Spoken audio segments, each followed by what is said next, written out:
రెట్టయ్య కబురు తెచ్చాడే అయ్య పెదవాడు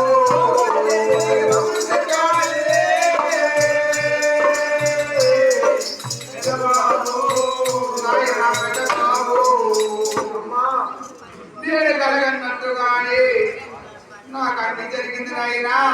ఆ రోజు నేను కన్న కలలు కలన్నయ్యా, నేటితో నా కళ నిజమాయనయ్యా. నా మనది రెట్టయ్య కబురు తెచ్చి ఉన్నాడు.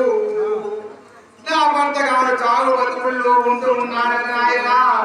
నా మీద ప్రాణాలు నిలుతూ ఉన్నాడట తండ్రి. అమ్మా నన్ను చూసి జీవుడు నాయనా. తండ్రి నేను అత్తవారింటికి పోయి వస్తాను నాయన. నేను పెళ్ళైన మొదలుకొని ఏ రోజు అత్తవారిలో వెళ్ళిన దానిని కాదు నాయన. నీవు ఒకసారి మీరు చేసుకోవయ్యా నా తండ్రి.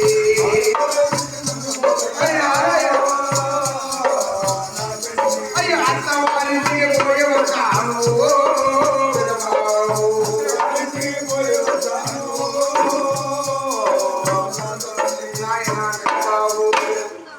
నాకు సారి మీరు ఇచ్చినను పంపినట్లయితే నేను అంతవారికి పిలిచి వస్తాను నాయన.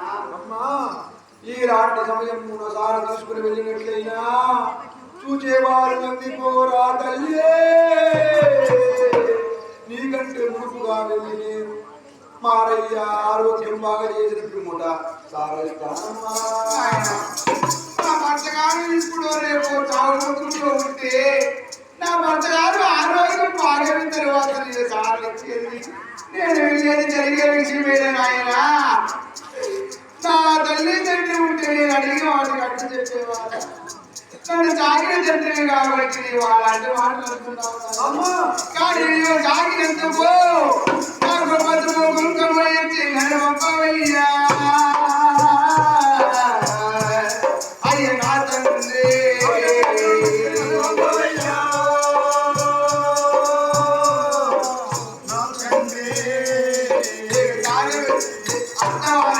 వెళ్ళి ఉంటాను.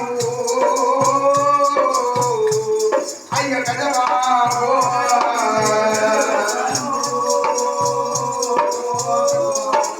నాయన పెదవాడు నీ తృప్తిగా నీ మనసారా సంతోషంగా నాకు పచ్చుకోకుండా నుంచి పంపినా కూడా నాకు అదే తృప్తిగా వెళ్ళొస్తాను నాయన. అమ్మా సాయిగా సాయి బుద్ధి చేసి ఈ రోజు సారా నిందిస్తుంది కావమ్మా. నీవు ఎన్నైనా సాగిన ఎన్ని చెప్పినా మాట్లాడదు.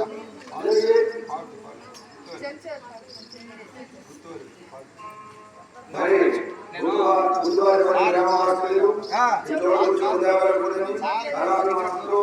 పెద్దలు కూర్చొని బాబుగారు